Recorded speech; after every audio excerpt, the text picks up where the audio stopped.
భారత్ మాతా key Bharatiya Janata party రాష్ట్ర అధ్యక్షులు రామచంద్ర గారిని మాట్లాడాల్సి కోరుతాం.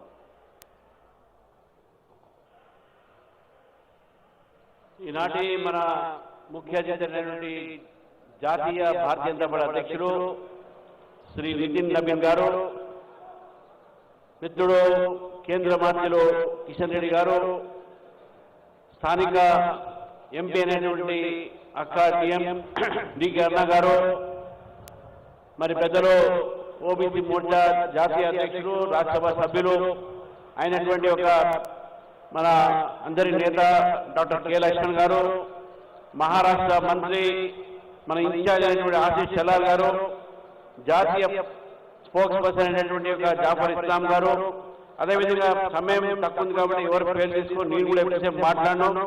ఎందుకంటే తరచుగా నేను వస్తుంటాను కాబట్టి మళ్ళీ మా అందరం కూడా కార్యకర్తలు కలవడానికి అవకాశాలు ఉంటాయి. కానీ ముగించే ముందు రెండు విషయాలు మాత్రం చెప్పదలుచుకున్నాను. ఈరోజు కాంగ్రెస్ ఒక అధ్యక్షుడు ప్రెస్ కాన్ఫరెన్స్ పెట్టి భారతీయ జనతా పార్టీ మతం ఆధారంగా మతాన్ని వాడుకుంటున్నారని చెప్తా ఉన్నారు. బైసాలో మత ప్రచారం చేస్తున్నారు, మతం మీద ప్రచారం చేసి చెప్తా ఉన్నారు. నేను కాంగ్రెస్ పార్టీ యొక్క అధ్యక్షుడు అడుగుతా ఉన్నాను, మీ ముఖ్యమంత్రినే ఈరోజు మా రాష్ట్రంలో తెలంగాణలో మత రాజకీయాలు చేస్తుంది మీ ముఖ్యమంత్రి. జూబ్లీ హిల్స్ లో ఏం మాట్లాడారో ఒకసారి గుర్తుపెట్టుకోండి. Congress is Muslim, Muslim is Congress అన్న మాట ఎవరు మీ ముఖ్యమంత్రి కాదా అని అడుగుతా ఉన్నాను. ఈరోజు మన రాష్ట్రంలో అనేక దేవాలయాలను కూలగొడితే ఈ కాంగ్రెస్ పార్టీ మాట్లాడకుండా విచ్చలవిడిగా వారిని వదిలేస్తే భారతీయ జనతా పార్టీ మాట్లాడితే మతోన్వాదులు మేమవుతామా, లేకుంటే ఆ పని చేసినటువంటి ఒక వ్యక్తులకు ఆశ్రయ ఇచ్చేటటువంటి మీరు మతోన్వాదులు అవుతారని చెప్తే అడుగుతా ఉన్నాను. మిత్రులారా, ఈరోజు నల్గొండ జిల్లాలో ముఖ్యమంత్రి రేవంత్ రెడ్డి గారు సభ పెట్టారు. మరి సభ పెడితే మీరు పెట్టుకోండి, మనం కూడా ఇక్కడ పెట్టుకున్నాం. కానీ సభ పెడితే భారతీయ జనతా పార్టీ కార్యకర్తల్ని హౌస్ అరెస్ట్ చేయడం జరిగింది. ఇది ఎక్కడ ప్రభుత్వం అడుగుతూ ఉన్నారు? మీ మీటింగ్ పెట్టుకోవడానికి బీజేపీతో భయం ఏంటి అని అడుగుతున్నాను. బీజేపీ అంటే కాంగ్రెస్ కు భయం అనే విషయాన్ని తెలుసుకోవాలి మిత్రులారా మీరు. అందుకే బీజేపీని అణచివేసే ప్రయత్నం చేస్తా ఉన్నారు. వీళ్ళకు రాజకీయ దురహంకారం పెరిగింది. నిన్న అన్నాడు 90% మున్సిపాలిటీలు మేము గెలుస్తామని. ఇదే రాజకీయ దురహంకారం బీఆర్ఎస్ పార్టీని మళ్ళీ ఫామ్ హౌస్ పంపించింది. ఆ రోజు బీఆర్ఎస్ నేతలు ఇంకా అన్నారు, కారు 16 మా సారు అన్నారు. ఆ 16 ఎక్కడ పోయినాయి? 8 బీజేపీ గెలిచింది, 8 కాంగ్రెస్ గెలిచింది, 1 బస్సెస్ గెలిచింది. మీకు వచ్చింది గుండు 0 కదా బీఆర్ఎస్ అడుగుతా ఉన్నారు.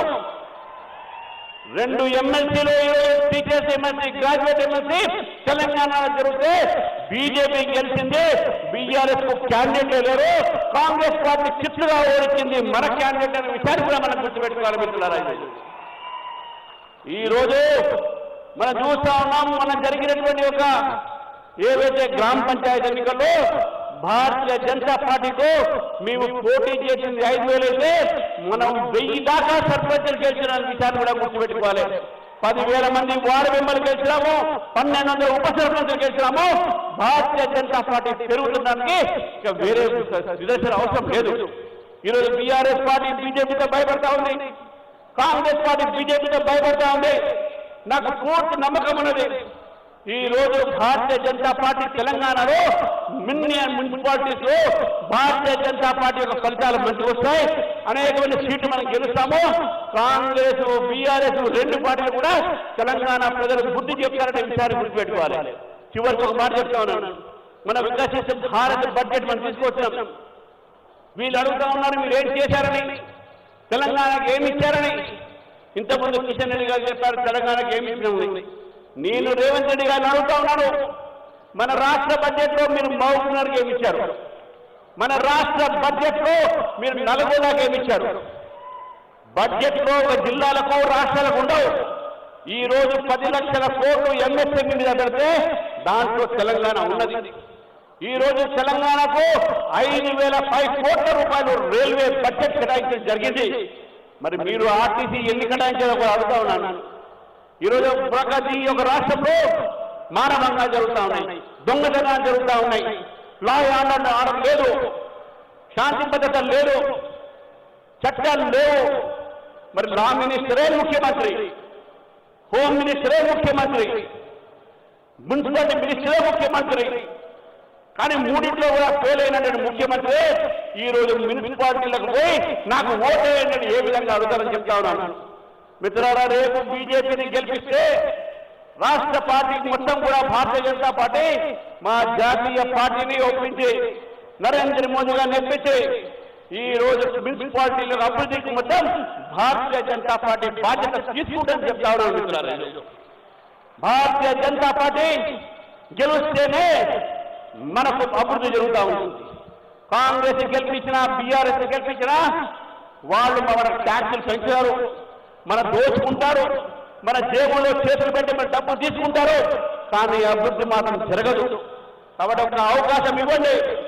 గతంలో బీఆర్ఎస్ అవకాశం ఇచ్చారు, కాంగ్రెస్ అవకాశం ఇచ్చారు, ఈసారి బీజేపీకి అవకాశం ఇవ్వాలని చెప్పేసి కూడా తెలంగాణ ప్రాంత ప్రజలకు, ముఖ్యంగా మహబూబ్ నగర్ జిల్లాలో ఈ రోజు మంది కార్యకర్తలు ఉన్నారు, వాళ్ళందరూ కూడా కోట్ల ప్రజల దగ్గర వెళ్ళండి, బీజేపీని గెలిపించాల్సిందిగా వారిని అడగండి.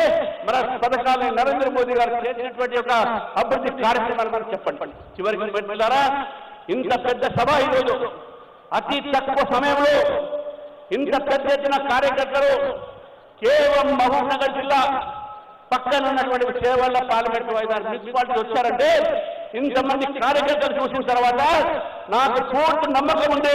ఈరోజు మహబూబ్ నగర్ జిల్లాలో చేవలలో మొత్తం భారతీయ జనతా పార్టీ మున్సిపాలిటీ గెలుస్తుంది, తెలంగాణలో కూడా అధిక సంఖ్యలో మున్సిపాలిటీ గెలుస్తుంది పూర్తి నమ్మకం ఉంది. కాబట్టి మరొకసారి మనందరం కూడా కష్టపడి పనిచేసి భారతీయ జనతా పార్టీ జెండాని ఇప్పుడు నిలబెడితే రేపు రాబోయేటటువంటి 2028లో జరిగేటటువంటి ఎన్నికల్లో తెలంగాణలో భారతీయ జనతా పార్టీ అధికారంలో వస్తుంది, మన ప్రభుత్వం ఏర్పడుతుందని చెప్పి తెలియజేస్తూ ముగిస్తాను. భారత్ మాతాకి జై.